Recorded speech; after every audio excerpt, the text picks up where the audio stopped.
नमस्कार, बहुत स्वागत है आपका नौ की नौ खबर में। आपके साथ मैं हूं सोनाली सिंह और इस वक्त एक बड़ी खबर सूत्रों के हवाले से सामने आ रही है, जहां पर ईडी बड़ी कार्रवाई कर सकती है। बड़ी हस्तियों को ईडी की ओर से समन भेजा जा सकता है। ईडी ने पुलिस मुख्यालय को इसके लिए चिट्ठी भी लिखी है। ईडी ऑफिस की सुरक्षा को बढ़ाने की इस चिट्ठी में मांग की गई है। फिलहाल सीआरपीएफ के जिम में ईडी मुख्यालय की सुरक्षा है। अवैध खनन मामले में पूछताछ की जाएगी। तो ये बड़ी जानकारी सूत्रों के हवाले से आप तक पहुंचा रहे हैं, जहां पर ईडी बड़ी कार्रवाई कर सकती है। कई बड़ी हस्तियों को ईडी की ओर से समन भेजा जा सकता है। ईडी ने पुलिस मुख्यालय को एक चिट्ठी लिखी है, जिसमें ईडी ऑफिस की सुरक्षा बढ़ाने की मांग की गई है। फिलहाल सीआरपीएफ के जिम में ईडी ऑफिस की सुरक्षा है। अवैध खनन मामले में पूछताछ की जाएगी। और इस वक्त एक और बड़ी खबर आपको बता रहे हैं। सीएम हेमंत सोरेन से जुड़े हुए ईडी ने कल सीएम हेमंत सोरेन को बुलाया है। हेमंत सोरेन को पूछताछ के लिए ईडी की ओर से बुलाया गया है। हेमंत सोरेन से कल ईडी पूछताछ करेगी। अवैध खनन मामले में ईडी ने सीएम हेमंत सोरेन को समन भेजा है। झारखंड के सीएम को ईडी का समन कई सवाल खड़े कर रहा है। सीएम हेमंत सोरेन से ईडी पूछताछ करेगी। तो इस वक्त एक बड़ी जानकारी आप तक पहुंचा रहे हैं। औरंगाबाद में सोशल मीडिया पर इन दिनों हसपुरा प्रखंड के जैतपुर पंचायत के सतेंद्र मुखिया काफी चर्चा में हैं। हो भी क्यों ना, एक नहीं दो नहीं बल्कि 6 डांसरों के साथ उन्होंने गजब का कमर तोड़ डांस जो किया। जी हां, पंचायती राज व्यवस्था के तहत जिनके कंधों पर अश्लीलता जैसी सामाजिक विकृतियों को फैलने से रोकने की जिम्मेवारी सरकार ने सौंप रखी है, वही इसे बढ़ावा दे रहे हैं। वीडियो में आप साफ तौर पर देख सकते हैं कि मुखिया कैसे कभी स्टेज पर डांसरों के साथ ठुमके लगा रहा है, तो कभी डांसर को गोद में बिठाकर रुपए लुटा रहा है।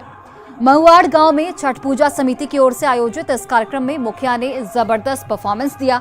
तस्वीरें देखकर आप अंदाजा लगा सकते हैं कि किस तरीके से एक जनप्रतिनिधि के तौर पर इनका व्यवहार है और ये किस तरीके का उदाहरण पेश कर रहे हैं समाज में। तो ये दो तस्वीरें आप देखिए, जहां पर डांसरों के साथ मुखिया ने कमरतोड़ डांस किया। और ये तस्वीरें कई सवाल खड़े करती हैं कि आखिर एक जनप्रतिनिधि का व्यवहार किस तरीके का होना चाहिए कि वो समाज के सामने एक उदाहरण पेश कर सके।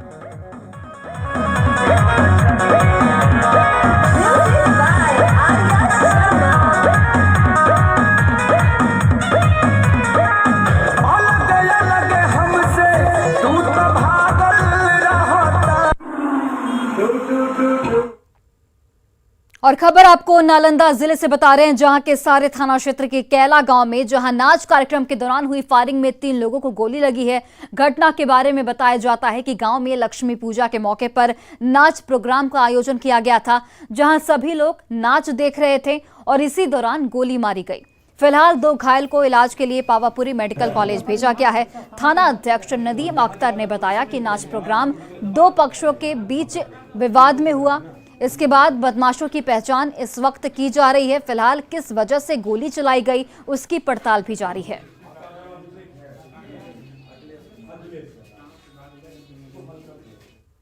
और खबर आपको पूर्वी चंपारण से बताते चले, जहां पर पुलिस टीम पर हमला हुआ है। शराब की सूचना पर छापेमारी करने गई टीम पर ग्रामीणों ने हमला कर दिया है, जिसमें सिविल ड्रेस में गए पुलिस के साथ हाथापाई भी की गई है। घटना पूर्वी चंपारण के रामगढ़वा थाना क्षेत्र के रघुनाथपुर गांव की है। मिली जानकारी के मुताबिक रामगढ़वा पुलिस को सूचना मिली कि भुजा दुकान में शराब बेची जा रही थी। छापेमारी की कार्रवाई में शराब नहीं मिली, जिसके बाद ग्रामीण जो है वो नाराज हो गए और छापेमारी कर रही पुलिस टीम पर हमला कर दिया, जिसके बाद वहां पुलिस की गश्ती गाड़ी को भी क्षति पहुंचाया गया। इस दौरान पुलिस की गाड़ी को भी क्षतिग्रस्त कर दिया गया।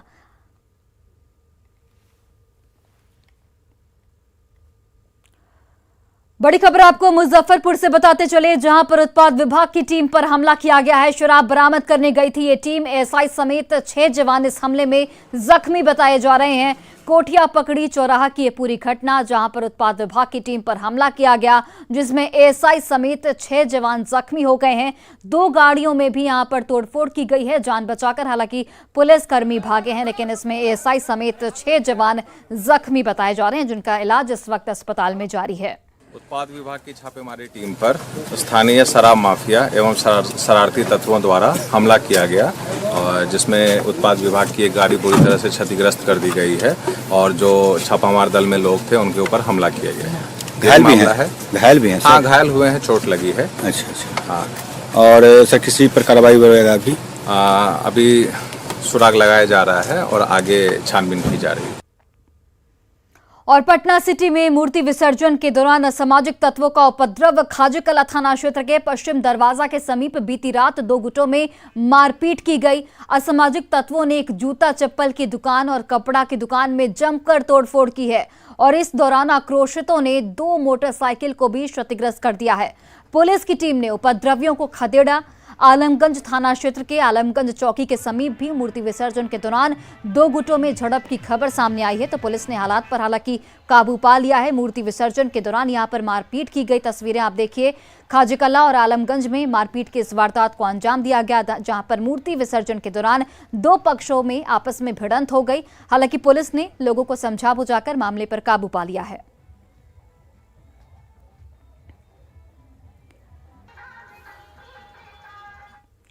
बेगूसराय में एक बार फिर से मामूली विवाद में दबंग भाई और भतीजे ने मिलकर अपने चाचा चचेरे भाई के साथ बहनोई की जमकर पिटाई कर दी, जिसके बाद तीनों गंभीर रूप से जख्मी हो गए, जिनका इलाज इस वक्त सदर अस्पताल बेगूसराय में जारी है। घटना रिफाइनरी थाना क्षेत्र के देवना गांव की है। पीड़ित मोहम्मद मंसूर ने बताया कि उनका भतीजा महबूब आलम दबंग प्रवृत्ति का है और लगातार अपने घर का पानी उनके घर और जमीन पर गिराते रहता है, और इस बात का जब सभी लोग विरोध करते हैं तो वह मारपीट पर उतारू हो जाता है। फिलहाल जो घायल है उनका अस्पताल में इलाज जारी है। लेबर मजदूर को जो है सो कि जब भी पानी ईटा लेके सर पर जाए तो ऊपर से पानी गिराना निकलना पर से शुरू कर दे, तो जाके हम भाई साहब बड़े भाई हैं, उन्हीं का बच्चा संभाला, उनको जाके बोले कि भैया ऐसी ऐसी बात है, देखिए लेबर लोग भीग जा रहा है, तो इसको जो है थोड़ा मना कर दीजिए। तो 3-4 दोनों उसका लड़का सब 5-7 निकला और निकल बोला हम गिराएंगे पानी, तुम क्या करेगा, तुम रुकेगा, रुको, इस टाइप से बोल के जो है हमको जो है थ्रेटिंग देने लगा।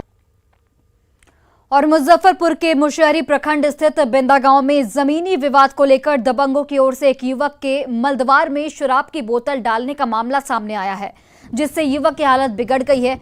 बोतल का टुकड़ा अभी भी अंदर है, जिसे ऑपरेशन करके निकाला जाएगा। युवक का इलाज अस्पताल में इस वक्त जारी है। पीड़ित युवक सुशील कुमार पेशे से एक वकील है। उसके मुताबिक उसका अपने पड़ोसी से काफी दिनों से एक जमीन विवाद को लेकर एक मामला चल रहा था, जिसे लेकर छठ में सभी लोग आए हुए थे और उसकी जमीन पर कब्जा करने का प्रयास कर रहे थे। मना करने पर उसके साथ मारपीट की गई और शराब की बोतल उसके मलदवार में घुसा दी गई। छठ महापर्व का समय है और मेरा पूरा परिवार जो बाहर में जॉब करता है, सो सब आया हुआ था, सब घर पे है, और जिससे हमारा ज़मीनी विवाद चल रहा है वो अगला आदमी लगभग 10-15 आदमी मुंह हाथ बांध करके आया, और जिसमें से हम 2 आदमी को हम पहचानते हैं, 3 आदमी को, बाकी बात सब अज्ञात था, जो मुँह पे कपड़ा बांधे हुए था। और जब तक हम कुछ पूछते, जब तक कोई बात करते, तब तक हम पे हमला कर दिया और दारू सब पिए हुए था। और शेखपुरा के बरबेघा रेफरल अस्पताल में प्रसव के लिए आई एक महिला ऑटो पर घंटों पड़ी रही, लेकिन जब कोई डॉक्टर अस्पताल में नहीं मौजूद मिला तो प्रसव कराने आई महिला के परिजनों ने अस्पताल का हकीकत वीडियो में कैद कर लिया। डॉक्टर नदारत हैं, एक भी नर्स अस्पताल में मौजूद नहीं है, मतलब सब कुछ राम भरोसे है। जब ड्यूटी डॉक्टर को पता चला तो वीडियो बनाया जा रहा है, तो वहां पर पहुंचे और इस संबंध में रेफरल अस्पताल के प्रभारी चिकित्सा पदाधिकारी ने कहा कि लापरवाह डॉक्टरों पर कार्रवाई की जाएगी। डॉक्टर आनंद ही ड्यूटी पर थे और अभी तक मुझको ये मालूम नहीं था कि आप जैसा बता रहे हैं, वीडियो फुटेज दिखा रहे हैं, तो इस पर हम बात करेंगे, इस पर हम डॉक्टर साहब से बात करेंगे कि आप कहाँ थे, नहीं थे, क्यों नहीं थे, वीडियो फुटेज है आप।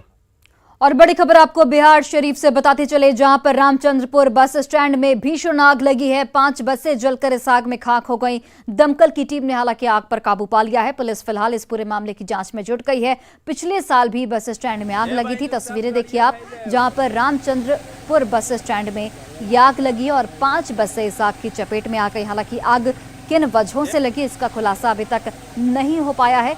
पिछले साल भी इसी बस स्टैंड पर आग लगी थी। पुलिस फिलहाल इस पूरे मामले की छानबीन में जुट गई है।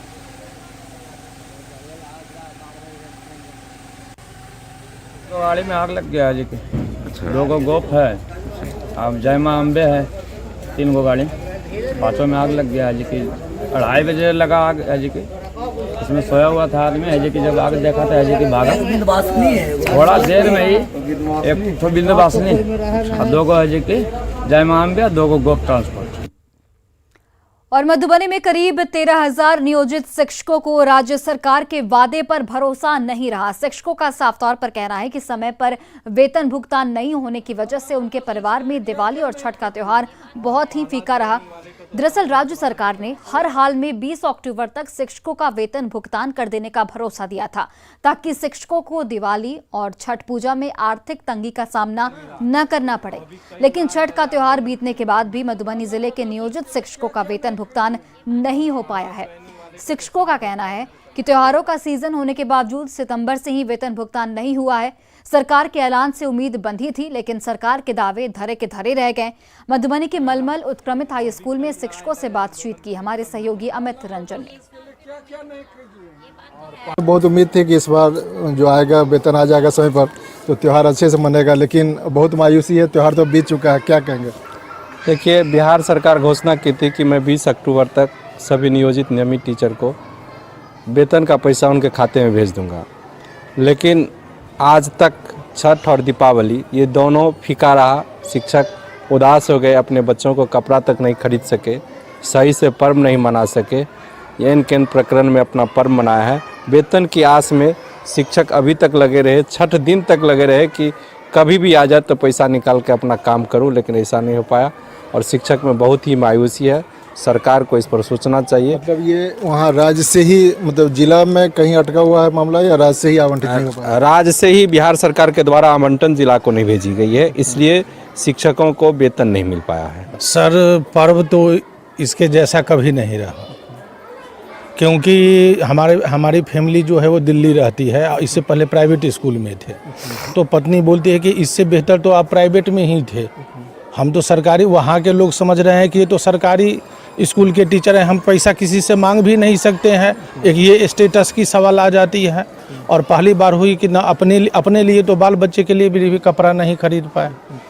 ये था कि अगर आ जाती तो खरीदते, तो मतलब सरकार का था, लेटर आया था कि आएगा, लेकिन नहीं आया। बस सरकार का ध्यान है कि कैसे स्कूल चले, टीचर काम करे, बाकी सरकार को अन्य चीज़ से कोई मतलब नहीं है।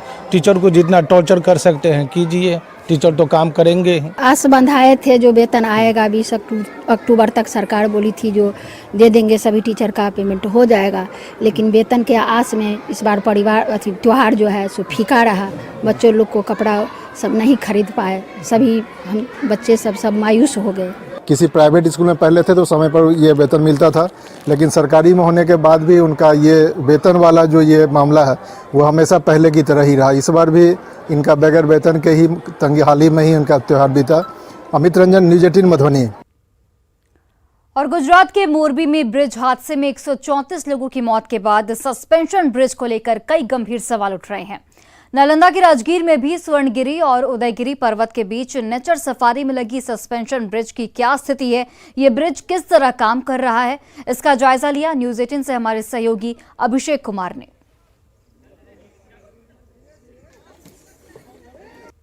गुजरात के मोराबी ब्रिज पर हुए हादसे के बाद आज हम पहुंचे हैं अंतर्राष्ट्रीय पर्यटन स्थल राजगीर के नेचर सफारी में, जहां आप देख सकते हैं ये सस्पेंशन ब्रिज है। और इसी सस्पेंशन ब्रिज पर जो है कि यहाँ पर पर्यटक जो है कि भ्रमण करते हैं। और ख़ास करके देख सकते हैं किस तरह से जो बताया जाता है कि एक बार में कम से कम 10 लोगों को छोड़ा जाता है और 10 से अधिक लोगों को इस पर चढ़ने की अनुमति नहीं दी जाती है। यही कारण है कि जो है ये सस्पेंशन ब्रिज को जो सुरक्षा का दृष्टि से जो है कि 10 से अधिक संख्या में इस पर चढ़ने की अनुमति जो है नहीं दी जा रही है। आप भी देख सकते हैं किस तरह से है जो छोटी छोटी टुकड़ियाँ में जो है पर्यटकों को इस पर छोड़ा जा रहा है। और लोग हैं जो यहाँ पर जो भ्रमण कर रहे हैं, दर्शनीय स्थल को देख रहे हैं। खास करके ये स्वर्णगिरी और उदयगिरी पर्वत के बीच का जो है घाटी है, ये इसी में जो घाटी में है, जो कि सस्पेंशन ब्रिज बनाया गया है। और यहाँ पर और दिखा दें कि किस तरह से जो है सस्पेंशन ब्रिज, देखिए अब जो है दोनों पर्वत के बीच जो घाटी है, उसी घाटी में यहाँ पर सस्पेंशन ब्रिज बनाया गया था। और इसको सुरक्षा की दृष्टि से 10 से अधिक लोगों को जो है एक बार में चढ़ने की अनुमति नहीं दी जा रही है। तो यहाँ पर जानते हैं जो यहाँ पर सुरक्षाकर्मी, उनसे भी जानते हैं कि क्या स्थिति है। और यहाँ पर ये बताया जाए कि यहाँ पर एक कौन सा ब्रिज है और क्या स्थिति यहाँ के बारे में। ये सस्पेंशन ब्रिज है और यहाँ पे 10 से 15 लोगों को एक बार में छोड़ा जाता है। और यहाँ पे हमारे वन उप परिसर पदाधिकारी की ड्यूटी रहती है, जिनकी सबबिट में है। उनके द्वारा रोज़ प्रत्येक दिन निरीक्षण किया जाता है, देखभाल किया जाता है। और प्राइवेट तौर पर भी हम लोग दैनिक मजदूर रखते हैं, जिनसे कोई भी अगर किसी तरह की त्रुटि हो तो उसको देखभाल के लिए किया जाता है। यहाँ पर और पर्यटक भी हैं, उनसे भी जानते हैं। ये बताया जाए कि जिस तरह से गुजरात के जो मोराबी में हुई हादसा है, उसके बाद यहाँ की स्थिति आज जब हम जानने के लिए पहुँचे, तो क्या स्थिति देख रहे हैं यहाँ पर। स्थिति देखे जाए कि लोगों को सीख अभी तक नहीं मिली है उस घटना को देखते हुए। फिर भी लोग बदमाशी कर रहे हैं, हिल रहे हैं, डोल रहे हैं, जानबूझ के इसको वाइब्रेट कर रहे हैं। ऐसा नहीं करना चाहिए लोग को।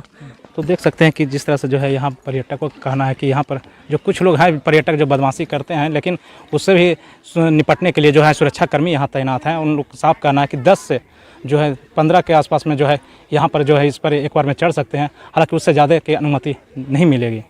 नालंदा से न्यूज़ 18 अभिषेक कुमार। नालंदा के नूरसराय संगत बाजार में मंगलवार की रात भव्य जागरण का आयोजन किया गया। इस जागरण कार्यक्रम में भोजपुरी गायिका अनुपमा यादव, सिमरन सिंह, शिव कुमार उर्फ बिट्टू समेत कई कलाकारों ने हिस्सा लिया। सभी ने एक से बढ़कर एक मनमोहक प्रस्तुति दी। आप भी देखिए।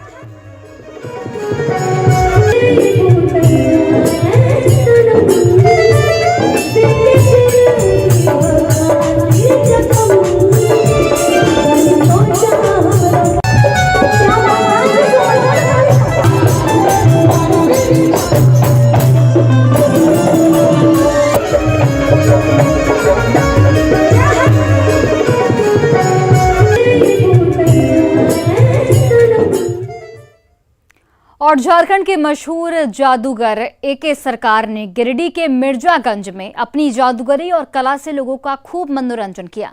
अपने इस जादू और कला प्रदर्शन के दौरान बच्ची को हवा में उड़ाया, बच्ची को पलक झपकते ही नजरों से गायब कर दिया, फांसी पर झूल कर दिखाया। इसके अलावा कई और जादू दिखाकर लोगों का दिल जीत लिया। जादूगर एके सरकार ने अपने जादू से सबको हैरान कर दिया। बता दें कि जादूगर एके सरकार सिर्फ झारखंड ही नहीं बल्कि बंगाल, उड़ीसा, बिहार समेत कई राज्यों में विख्यात हैं।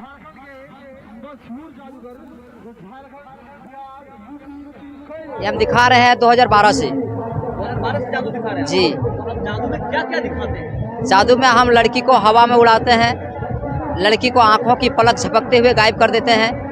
वाटर ऑफ इंडिया, मीना बाजार, खतरनाक से खतरनाक खेल दिखाते हैं। जिंदा लड़का को तलवार इस पार से उस पार करते हैं। बंद बक्से में जादूगर गायब हो जाते हैं। बात बात पे कबूतर बना देते हैं। बंद बक्से में जादूगर फांसी के फंदा, एक से एक छाता बनाते हैं, अमरेला बनाते हैं। टीप का खेला होता है। जादू जो है वो सीखे कहाँ? बंगाल से सीखे थे हम। और सिमडेगा के कोलेबिरा प्रखंड में 2 दिवसीय सांस्कृतिक कार्यक्रम का आयोजन किया गया। इस दौरान कोलेबिरा के लोग नागपुरी नृत्य संगीत पर खूब झूमे। प्रखंड प्रशासन और पंचायत प्रतिनिधियों के सहयोग से कोलेबिरा के एसएस स्कूल के मैदान में नागपुरी कार्यक्रम रखा गया था। इस कार्यक्रम में बाहर से आए कलाकारों ने नागपुरी के एक से एक बढ़कर प्रस्तुति दी।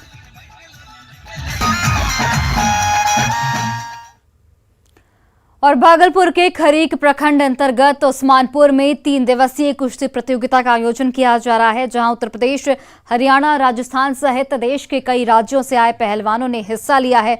3 दिनों तक चलने वाले इस कुश्ती प्रतियोगिता में राज्य स्तर से लेकर राष्ट्रीय स्तर तक के पहलवान अपना दम दिखाएंगे। वहीं इस कुश्ती प्रतियोगिता को देखने भारी संख्या में लोगों की भीड़ उमड़ रही है।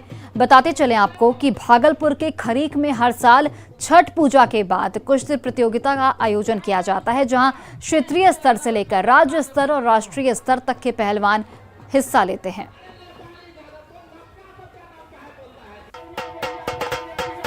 और यहाँ कुश्ती बहुत सालों से होती है और मैं हर साल लगभग आता हूँ यहाँ पर। और यहाँ की बिहार की जनता हमें इतने प्यार दुलार देती है, आपने देखा भी होगा। इतने प्यार दुलार शायद यहाँ के पहलवान को भी लोग ना देते हैं जितने मुझे मानते हैं। हिंदू हो या मुस्लिम हो या चाहे अन्य कोई भी हो, हमें बहुत प्यार दुलार देता है और कुश्ती लड़ने में हमें बहुत मज़ा आता है। डीजे और डिस्को के इस दौर में ग्रामीण क्षेत्रों में आज भी मनोरंजन का साधन कुश्ती ही है। इस वक्त मैं भागलपुर के खरीक के उस्मानपुर में हूं और आप देख सकते हैं कि किस तरह से जो अखाड़े में पहलवानों की जो जमात है वो जुटी हुई है। देश के अलग अलग राज्यों से यहां पर पहलवान पहुंचे हैं और अपनी ताकत की आजमाइश कर रहे हैं। और खासकर सबसे बड़ी बात है कि इस कुश्ती को देखने के लिए सैकड़ों नहीं, हजारों नहीं, लाखों की संख्या में लोगों की भीड़ है। ग्रामीण क्षेत्र का यह कुश्ती अखाड़ा उस्मानपुर में है और काफी संख्या में लोग जो है वो कुश्ती का आनंद लेने के लिए पहुंचे हुए हैं। स्थानीय लोग कुश्ती को बढ़ावा देने में जुटे हैं और यहाँ के बच्चे भी भरपूर आनंद ले रहे हैं। स्थानीय हमारे साथ विजय यादव हैं। इस तरह का आयोजन का क्या उद्देश्य है? बिल्कुल, ये उस्मानपुर खरीक प्रखंड है, यहाँ पे उस्मानपुर का क्षेत्र है और आज जो देख रहे हैं कि जो है डिस्को, डीजे और तरह तरह का इंटरनेट वाले ज़माने में ऑनलाइन गेम, ये सब के ज़माने में जो है ये कुश्ती एक अलग पहचान है। और ये ग्रामीण क्षेत्रों में हर घर से बच्चे निकलना चाहिए, इस क्षेत्र में जो जुड़ना चाहिए, क्योंकि ये हम देख रहे हैं कि पूरे करीब करीब जो है 150 यहाँ पे लोग आए हुए हैं कुश्ती खेलने के लिए। देश के अलग अलग राज्यों से हैं और विभिन्न राज्यों से सारे लोग